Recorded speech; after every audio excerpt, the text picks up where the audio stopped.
the way that my mind basically was trying to protect me from the bigger, oh my gosh, this was an assault. Like I was just assaulted, was to just push it away from me and create this story, this narrative that I was dumped because I cheated on my boyfriend.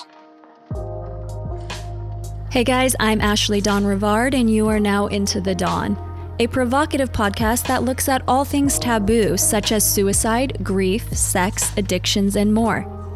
Each week, I talk with experts who successfully investigate their areas of interest. And if you like what you hear, please remember to subscribe.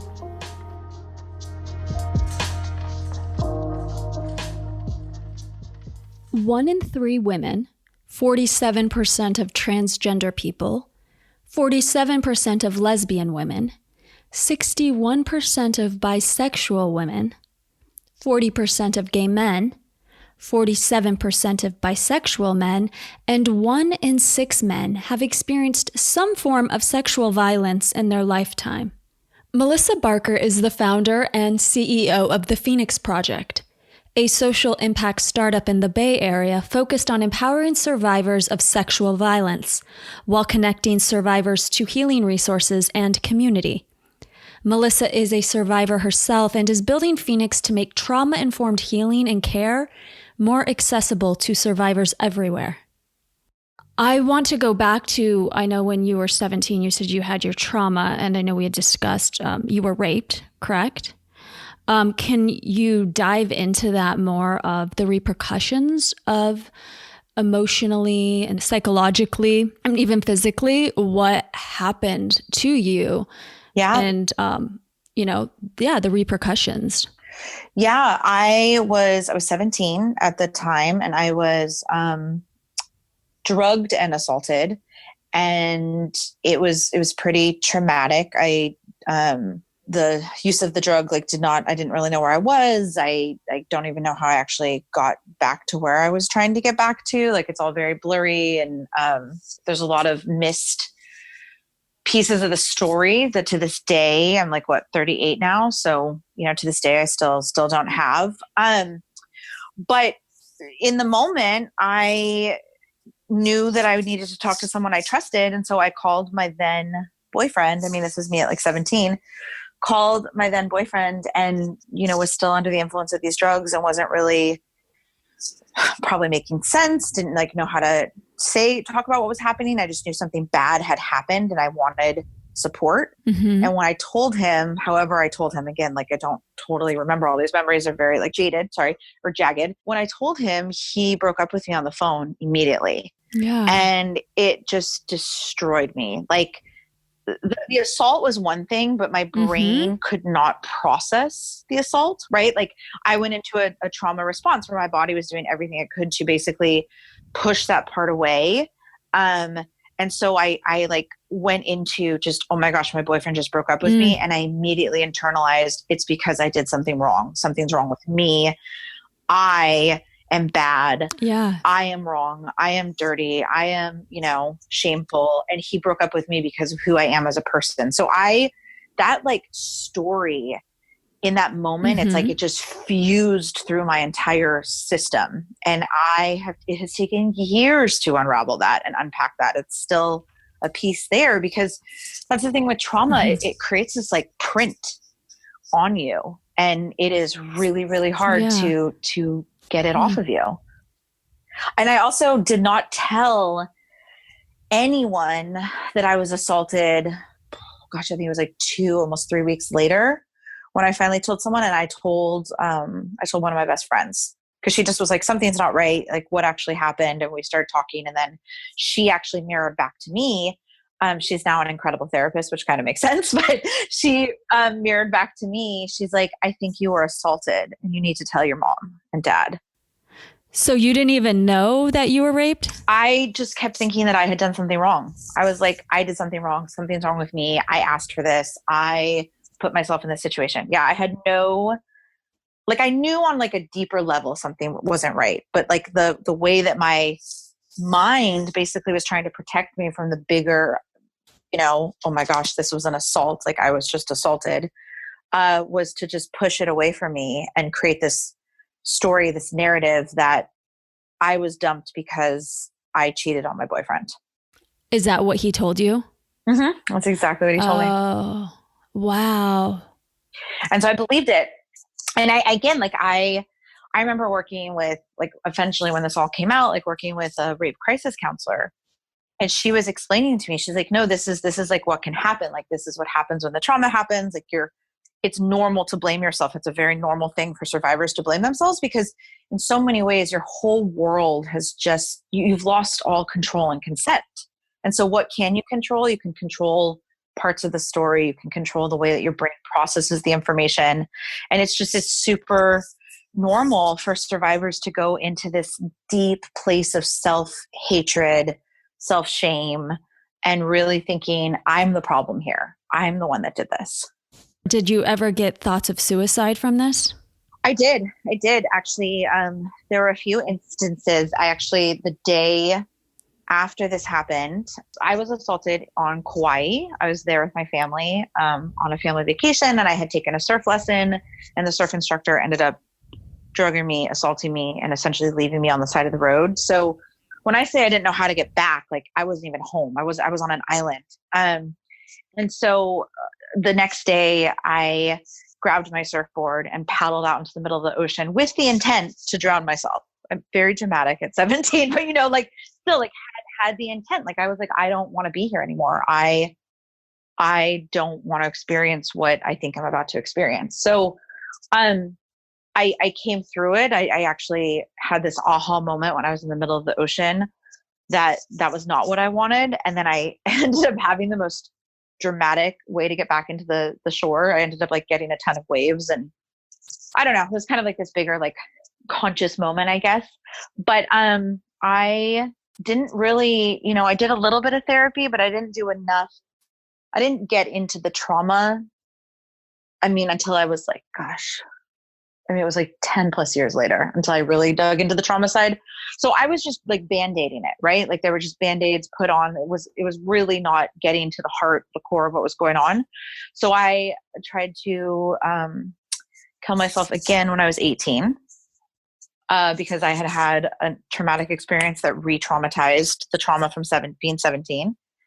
And then that was actually the last time. So it was 17 and 18. So I'm fortunate that, like, I kind of got through that part quicker on the front end of my story, but I have definitely cycled through some really dark moments. People will call them the dark night of the soul, where you really don't know if you're going to make it through the next hour. And so when I think of Phoenix, like, and everything we're doing and building, I sit with those shadows of myself. Like, I've worked very hard to be able to engage with those parts of myself and not get re-triggered. But I have to remember, like, what did I feel like in that moment at 17? What would I have needed? And that's the problem we're constantly trying to solve. We have ideas. Well, why, in your mind, if you could remember, was suicide the only option versus speaking out? Sure. Yeah. That's a really good question. I, like, going back to, like, that 17, 18-year-old, this was like, what, 99, I want to say. Climate wise, were people really talking about assault? No. If people did talk about it, there was so much stigma. I also, I grew up in a quote unquote good home. This stuff didn't happen to people I knew. It wasn't talked about. And if it did happen, it was usually framed in a way of, like, well, she is a slut, or she was drunk, or she asked for it, or she was in a bikini, or she took that surf lesson. What did she think was going to happen? So it was always, like, placed in this way where it was victim shaming. And at 17, there was no way I had the capacity to see outside myself in that moment. 17-year-olds already can't, there's, like, you can only see so much as a teenager. That's part of the whole thing, right? Like, you're in this intense growth period, and there's so much happening in the world. But also, you add the trauma lens to that. And I could not admit on a deep level to myself that this had happened. And then it's like, when I started to realize, okay, no, this did happen, I couldn't get past the shame. Like I wore that like a cloak of like armor for a long time. And in some ways, like it was a protectant, right? Because it kept me closed off. It kept me from opening up those parts of myself that I just didn't have the capacity to be with. How did that impact your intimate relationships? Oh yeah, that is a loaded question. Like I could probably talk about that just on a single podcast interview. You know, hugely impacted, hugely. I mean, to be 17, this was my first love, my first everything, you know? And of course, you know, again, like 17, like first love, and everyone has that or, you know, has that experience. That's a bad breakup no matter what. But I had this feeling that I was like, well, I was so happy with him. I was so happy and I trusted him and everything felt so magical. Like we would go surfing and we just kind of had this incredible, you know, first love experience. I feel very fortunate. But then it ended in this like deep, dramatic, heavy, you know, way that I, on some level, you know, thought, well, I don't know if I'll ever be happy. I don't know if that's in the cards for me. And then, you know, you fast forward to me at 38 and I have been single for a chunk of time, like years now. And there are some big trust pieces there. Like it's not that I don't want a partner or I don't believe in relationships. I think that partnership and relationships can be so fulfilling and incredible, but it takes a lot to get through those layers that I have. And it takes a lot of trust building for me. Like trauma survivors we're hyper vigilant. We watch everything because again, like we've been in a situation where our worlds have literally crumbled. So we watch absolutely everything. And so I have had that problem in relationships where I'll like pay attention to these minute details that to them maybe like doesn't have any weight to it or intentionality. But to me, I'm like, well, wait, you said you were going to call it this time and you didn't. And you did that a few times. And now like, I'm feeling like I can't trust you. And I'm wondering, you know, we create. Yeah. I mean, when you say that example, I hear that, I mean, in every woman. Yes, that's also like every woman. Exactly. I don't know if that's specific to like sexual abuse. Cause I'm like, no, I have that too. Yeah. I think like if you add the trauma lens to it, there's this like, this extra weight that comes with it where you create the worst case scenario, like automatically. But are you having feelings of abandonment? Like you're afraid to be abandoned? Are you afraid to be intimate? You know, like to sexually get intimate with someone and you feel, you know, just, you don't even know what's going on in your body. I don't know. I'm just curious what comes up in those. That is like, for me, no, not at this juncture, but I have done a ton of trauma therapy. So I've done a lot of EMDR. I've done like somatic work. I've done tapping. I've done these things that like actually move the trauma through the body. So I actually am able to stay very grounded and very present and very in my body. But there were definitely times in my experience when I was dating when I was younger or having like sexual encounters where I would disassociate. I would actually leave my body because that was how I protected myself. And that took me a long time to fully understand what was happening. And, you know, took a while it's like a new talent. You have to figure out like, okay, how can I keep myself in my body? Like, how can I tell myself that I'm safe? So it's a combination, I would say, you know, yes, there's a little bit of abandonment and that's definitely part of my 17-year-old story, right? That's weaved in because I was abandoned at such a crucial moment. And I think, you know, he did the best he could. He was also young. Like, you know, I don't blame at all at this point, but like there is that abandonment piece, but there's also, you know, that bigger part of like saying, okay, I'm safe right now with this person. I'm safe in my body. Like I trust this person to not go further than I'm comfortable with or to listen to me. But this is it's a nuanced topic because I've heard and read stories of survivors that didn't vocalize no, but their body language was saying no, and the person wasn't reading that. And that's where people get, you know, they're like, oh, but she didn't say no, or they didn't say no. They didn't specifically vocalize that they wanted things to stop. But when you have had trauma, so just, you know, you can freeze, you can flee, you can, you know, disassociate. There are all these different things. And so that person's experience may have been traumatic, even though they weren't saying no. Right. Yeah. Absolutely. Yeah.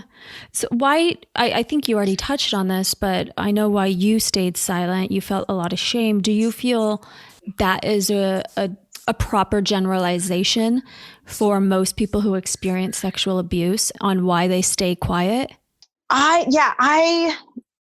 I think there's numerous pieces here.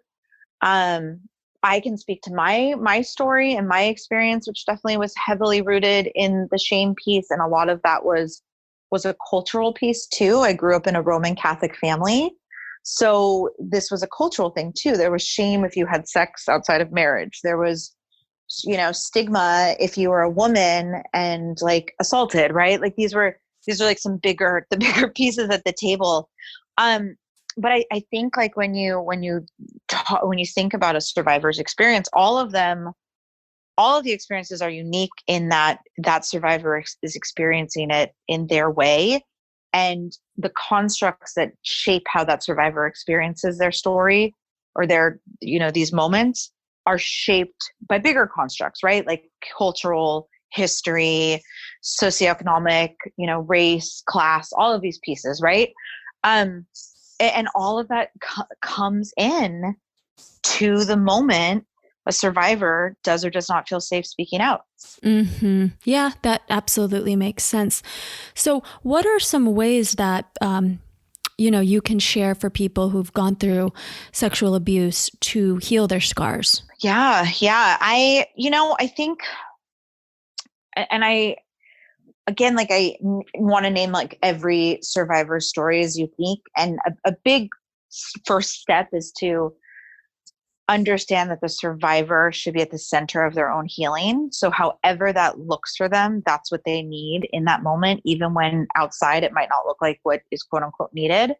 So just that part of where you're helping that survivor reclaim even the slightest bit of their own agency and self-leadership is huge. I think also, with Phoenix, one thing that the hypothesis we've been working within for a while is that one of the first steps to healing is to just be seen. So like a witnessing, like you've witnessed that person. You don't have to have them go into their trauma. You just witness them. I think that's why Me Too was so powerful. It was this global witnessing of people that have been, silenced for so long.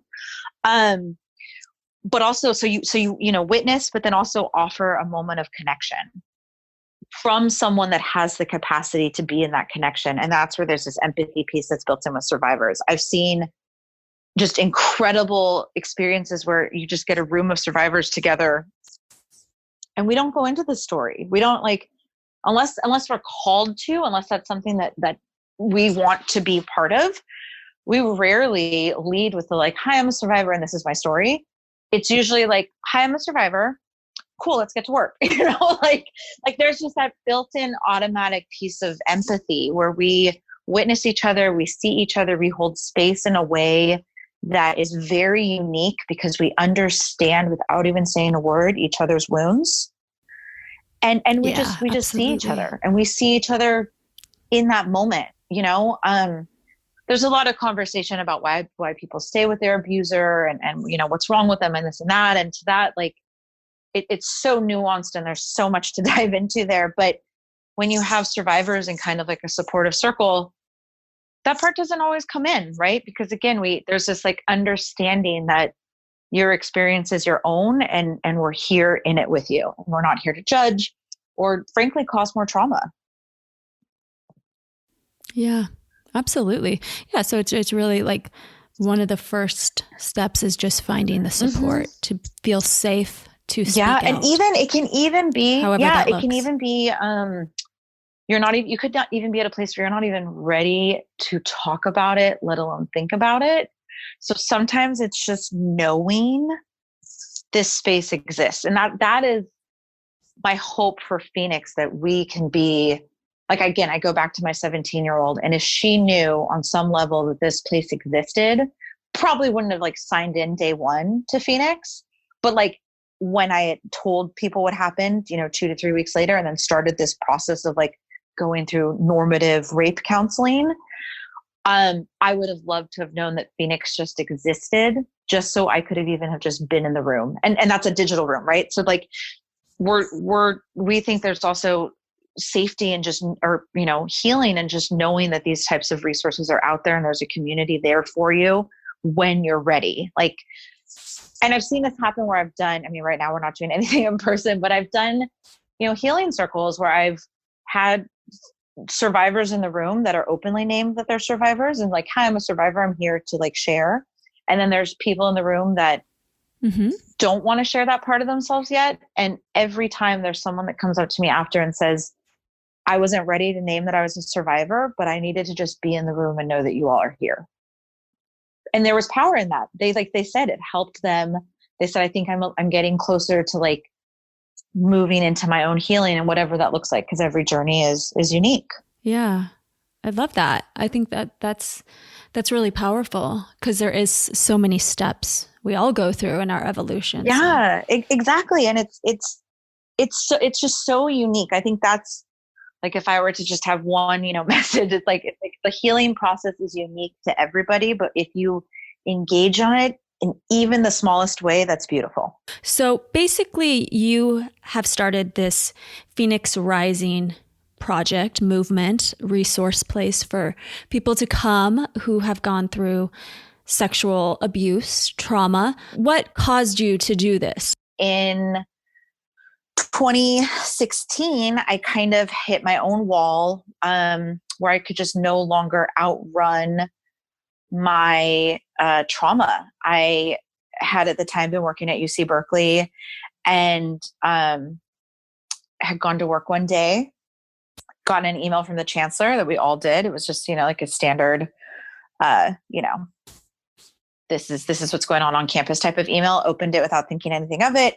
And it was a picture of the man that had assaulted me when I was a student. The university was looking for him because he had assaulted one of his students. And it just brought up all of my trauma. And I just kind of hit my wall. Like I couldn't hold it in anymore. And I remember having this very vivid moment with my therapist where I said, I think I really need to like dig into my own trauma healing and I need to do my work here. So that kind of like kicked off my healing experience. But a year plus into it, this is now like spring 2017, I got really frustrated because I was like, this is ridiculous. There's no access to this type of healing. It doesn't exist anywhere. It's not easily found. It's very hard to navigate. In a lot of ways, I felt like my world and my life had to burn down. And I had to get to push this point of extreme to even know what trauma therapy looked like or that it even existed. And I kept like scouring the internet looking for digital tools and digital resources and some sort of actual solution that I could access from the comfort of my home and the safety of my home. And I really could find very little for what I was looking for. So come January 2018, I decided to start my own thing called the Phoenix Project. We started with the intention to first just empower survivors, help them be heard, help them be seen and witnessed so they didn't feel alone and they knew there were others of us out there. And then as that kind of progressed and we rolled into some big like watershed moments in our own history, I really saw the impact of not having access to trauma healing when Dr. Ford testified during the Kavanaugh hearings.